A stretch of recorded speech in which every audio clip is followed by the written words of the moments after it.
Covid का ये सारा फेज है वो कोई भी इंसान पूरी जिंदगी में नहीं भूलेगा। सेकेंड वेव का फेज तो कोई भी नहीं भूल पाएगा। सबसे बुरे दिन थे वो। और उसी बुरे दिन को भूलने के लिए हम सबको बीच में बहुत खुशी की बात मिली थी कि इंडिया में लगभग 125 करोड़ लोगों को टीका लग चुका है या कोविड का वैक्सीन मिल चुका है। हाँ, लेकिन और ये ऐसे ही चलता रहता तो शायद हम लोग कोविड से अच्छे से मुकाबला भी कर पाते। लेकिन इन सब के बीच में अभी एक नई टेंशन की बात खड़ी हुई है या कंसर्न हो चुका है या नया संकट सामने आ चुका है, वो है नए म्यूटेटेड वेरिएंट का। और जैसे ही ये न्यूज आने लगी है, सब लोग मैसेज करके फोन करके पूछने लगे हैं कि डॉक्टर आप लोगों को क्या लगता है। और मैं doctor Sushma Jadhav, consulting physician, health clinic Baner Pune से, और आज मैं इसी नए म्यूटेटेड वेरिएंट के बारे में यानी ओमिक्रॉन वायरस के बारे में बात करने वाली हूँ। कोविड पैंडेमिक वुहान नाम के वायरस से हुआ था, ये तो सब लोग जानते हैं। Over the period of time इस वायरस में कुछ बदलाव आते गए, उसके स्ट्रक्चर में, स्पाइक प्रोटीन में। ये बदलाव आना ये बहुत नेचुरल फेनोमेना है। कोई भी जीव नेचर में सस्टेन रहने के लिए, अपने आप को बचाने के लिए ये बदलाव खुद में लाता है, और वही बदलाव इस वायरस में भी आ गए। और ये जो बदलाव है, जब साइंटिस्ट ने लैब में चेक किए तो उन्होंने हर बार नए बदलाव के साथ जो उन्हें वायरस मिला उसे हर बार अलग अलग नाम दिया गया।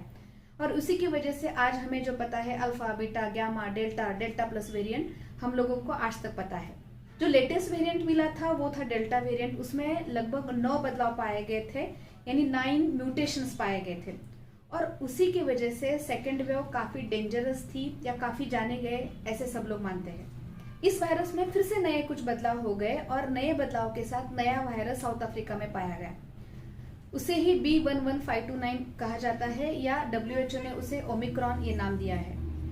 जब इसका जेनेटिक टेस्टिंग कराया गया तो ये पता चला कि इसमें लगभग 32 नए बदलाव पाए गए हैं, यानी 32 म्यूटेशंस हुए हैं ओरिजिन वायरस के कंपैरेटिवली। साउथ अफ्रीका के अलावा उसके आजू बाजू के जो देश है, इजराइल, हांगकांग, इन देशों में भी इसके पेशेंट्स पाए जा चुके हैं।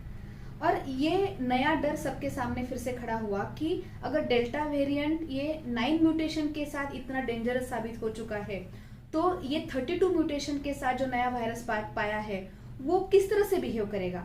उसकी वजह से होने वाली बीमारी सीवियर होगी या माइल्ड होगी? क्या फिर से पूरे वर्ल्ड में थर्ड वेव, फोर्थ वेव आने वाली है? क्या हमारी नेचुरल इम्यूनिटी काम करेगी? क्या हमारा वैक्सीन हमें प्रोटेक्शन देगा? क्या जिनको पहले इन्फेक्शन हुआ है उनको फिर से हो सकता है? और ये सारे सवाल हर एक नॉर्मल इंसान के दिमाग में आने लगे और उसे सताने लगे। और अभी इस वक्त पूरी दुनिया भर से अलग अलग न्यूज, अलग अलग आर्टिकल्स आ रहे हैं। कुछ चीजें डराने वाली है तो कुछ चीजें दिल को तसल्ली देने वाली है। और आज हम लोग इन दोनों चीजों के बारे में बात करेंगे। चिंताजनक जो चीजें हैं उसमें कुछ चीजें ऐसे हैं। कोविड का जो डर है आज भी वो हर एक के मन में है। सेकेंड वेव जो मेनली डेल्टा वेरिएंट की वजह से हुई थी, जिसमें सिर्फ 9 म्यूटेशंस थे, वो कितनी डेंजरस साबित हुई हम लोग जानते ही है। तो अभी एक सोच है कि 9 म्यूटेशन से जो वायरस बना, उससे जो वेव आई वो इतनी डेंजरस थी, तो 32 म्यूटेशन से जो वायरस बना उससे अगर वेव आई तो वो कितनी डेंजरस हो सकती है। दूसरा पॉइंट ये है कि ये जो म्यूटेशंस है वो मेनली स्पाइक प्रोटीन, यानी जो वायरस का कवर है उसके ऊपर जो कांटों के जैसे स्ट्रक्चर है उसमें आया है। इससे क्या होगा, एक कि इसकी वजह से ये वायरस की इन्फेक्टिविटी यानी स्प्रेड वो पहले के वायरस के कंपैरेटिवली कहीं ज्यादा फास्ट है। इसकी वजह से बहुत आसानी से मैक्सिमम लोग इस वायरस से इन्फेक्टेड हो सकते हैं। दूसरा पॉइंट ये है कि एक तरफ लोगों में नेचुरल इम्यूनिटी है, पहले हुए इन्फेक्शन की वजह से डेवलप हुई इम्यूनिटी है, वैक्सीन से मिली हुई इम्यूनिटी है, लेकिन एट द सेम टाइम यहाँ पे जहाँ जो वायरस पाया है उसमें 32 नए बदलाव पाए गए हैं। जब भी कोई नए बदलाव के साथ नया वायरस एक इंसान को इन्फेक्ट करता है, उसमें बीमारी पैदा करता है, तो यहाँ पे बहुत ज्यादा चांसेस है कि उसकी नेचुरल इम्यूनिटी, पहले हुए इन्फेक्शन से बनी हुई इम्यूनिटी और वैक्सीन से बनी हुई इम्यूनिटी उसे प्रोटेक्शन ना दे।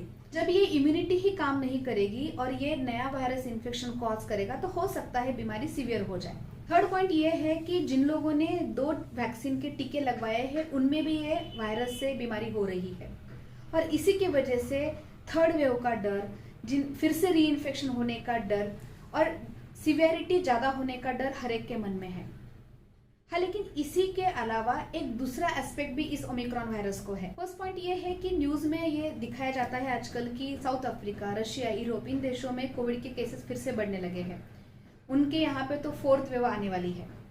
डेफिनेटली वहाँ पे केसेस बढ़ चुके हैं, बट उसमें एक कारण ये भी है कि उनके यहाँ पे कंपेरेटिव वैक्सीनेशन रेट बहुत कम है। कई सारे लोगों को आज भी वहाँ पे वैक्सीन का एक भी टीका नहीं लगा है। दूसरा पॉइंट ये है कि इन देशों में आज जो ज़्यादा केसेस पाए जा रहे हैं उसमें से मैक्सिमम केसेस आज भी डेल्टा वेरिएंट की वजह से होने वाले केसेस हैं। दूसरा पॉइंट ये है कि 2 दिसंबर को ही अफ्रीकन मेडिकल एसोसिएशन ने एक न्यूज़ रिलीज की है। उनके वहाँ पे अभी तक ओमिक्रॉन वायरस से इन्फेक्टेड जितने भी पेशेंट्स उन्होंने ट्रीट किए हैं उनका ऑब्जर्वेशन उसमें उन्होंने मेंशन किया है। उनके अनुसार डेफिनेटली इस वायरस की स्प्रेड बहुत ज़्यादा है, बहुत आसानी से मैक्सिमम लोग इन्फेक्टेड हो रहे हैं, ज़्यादा लोग इन्फेक्टेड हो रहे हैं। लेकिन खुशी की बात यह है कि इस बीमारी की सिवियरिटी बहुत माइल्ड पाई गई है। मैक्सिमम लोगों को सिर्फ उल्टी के जैसे लगना, चक्कर लगना, हार्ट रेट बढ़ना, अनईजी लगना, इतने ही लक्षण दिख रहे हैं, ये इतनी ही तकलीफ हो रही है। इसके अलावा अभी तक इस नए वायरस की वजह से ना ही हॉस्पिटलाइजेशन रेट बढ़ा है, ना ही कुछ नया डेथ रेट बढ़ा है। तो हो सकता है कि ये वायरस स्प्रेड बहुत ज़्यादा हो रहा है, बट इससे होने वाली बीमारी की सिवियरिटी बहुत कम है या नॉर्मल है। इंडिया से भी न्यूज़ आई है कि कर्नाटका में एक डॉक्टर में बीमारी पाई गई है इस ओमिक्रॉन वायरस से, जबकि उनका कोई भी इंटरनेशनल ट्रैवल नहीं हुआ था या ही किसी इंटरनेशनल ट्रैवल किए हुए व्यक्ति से कांटेक्ट हुआ था। तो ऐसे एक थॉट आ रहा है कि क्या पता ओमिक्रॉन वायरस इंडिया में ऑलरेडी कई महीनों से होगा, बट ये पूरी जांच के साथ या over the period of time investigation के बाद ही पता चलेगा। इसके अलावा साइंटिस्ट ये भी सोच रहे हैं कि अगर मानो ओमिक्रॉन की वजह से होने वाली केसेस बढ़ जाती है तो शायद उसकी वजह से डेल्टा से होने वाली केसेस दब जाएंगी या कम हो जाएंगी। बट ये सारी चीज़ें के बारे में डेफिनेटली बताने के लिए बहुत अर्ली है। कुछ हफ्ते के बाद ही इन सारी चीज़ों के बारे में हमें क्लैरिटी आएगी। माना कि ये जो डिफरेंट ओपिनियंस है, कुछ डराने वाले और कुछ मन को रिलीफ देने वाले, ये हमें कंफ्यूज करते हैं और हमें समझ में नहीं आता है कि हमें क्या करना चाहिए। तो मैं अभी आगे पॉइंट्स बताती हूँ कि एग्जैक्टली हमें क्या करना चाहिए ऐसे वक्त। सबसे नंबर 1, एक तो ये जो इन्फॉर्मेशन है वो बहुत कम है। वायरस डिटेक्ट होके या उसके बारे में इन्फॉर्मेशन पता चल के हमें हार्डली कुछ हफ्ते हुए हैं। हमें थोड़ा समय देना चाहिए ताकि नए केसेस जो पाए जा रहे हैं उनकी स्टडी हो जाए और उनके बारे में और ज़्यादा डेटा मिलेगा। कुछ हफ्तों के बाद ही इस वायरस के बारे में, उसके स्प्रेड के बारे में, उससे होने वाली सिवियरिटी के बारे में पता चलेगा और तब तक हमें अपना ख्याल रखना बहुत ज़रूरी है। नंबर 2, जो सेकेंड वेव में हम लोगों ने भुगता है, जो मुश्किलों का सामना किया है, उसे पूरी तरह से ना भूल के जो भी कोविड रिलेटेड बिहेवियर है या अप्रोप्रिएट बिहेवियर है उसे फॉलो करना चाहिए। नंबर 3, कोविड अप्रोप्रिएट बिहेवियर यानी हैंड सैनिटाइज करना, सोशल डिस्टेंसिंग मेंटेन करना, और थर्ड एंड मोस्ट इंपॉर्टेंट बात है कि मास्क पहनना। इस वक्त WHO ने जो रेकमेंड किया है, आइदर आप N95 मास्क पहनिए या सर्जिकल ट्रिपल लेयर मास्क पहनिए या कॉटन का डबल मास्क पहनिए।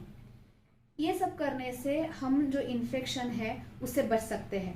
हो सकता है कुछ हफ्ते के बाद हमें पता चले कि ये वायरस डेंजरस नहीं है या उसके लिए भी नई वैक्सीन बन रही है, आ रही है, लेकिन ये फैक्ट है कि ऐसे म्यूटेशंस होने ही वाले हैं और नए वायरसेस आने ही वाले हैं। इसलिए ये जो अप्रोप्रिएट बिहेवियर है या मास्क पहनना, केयर लेना है, वो हमें नहीं भूलना चाहिए। और लास्ट पॉइंट ये है कि जिन लोगों ने आज भी वैक्सीन नहीं लिया है उन लोगों को जाके अपना वैक्सीनेशन डेफिनेटली करवाना चाहिए, क्योंकि ओमिक्रॉन वायरस तो है ही, उससे बनने वाली बीमारी तो है ही, बट उससे भी उसका जो बाप है या उससे भी डेंजरस जो वायरस है डेल्टा वायरस, वो आज भी हमारे आजू बाजू में है, जो कि लीथल है या डेंजरस है या जो आपकी जान ले सकता है। तो इसलिए वैक्सीन लेके खुद को प्रोटेक्ट करना ना बहुत ज़रूरी है। बहुत डरने की, बहुत पैनिक होने की, एंजाइटी में जाने की ज़रूरत नहीं है, लेकिन उसी समय अपनी केयर में कोई ढिलाई ना हो, कोई निग्लिजेंस ना हो, ये भी ध्यान रखिए। कुछ हफ्तों में इस ओमिक्रॉन वायरस का सच्चा रंग ढंग तो हमें पता ही चलेगा, लेकिन अपनी ज़िंदगी का रंग बनाए रखने के लिए अपनी केयर करना ना भूलिए। अपना ख्याल रखिए, फिर मिलते हैं। Thank you.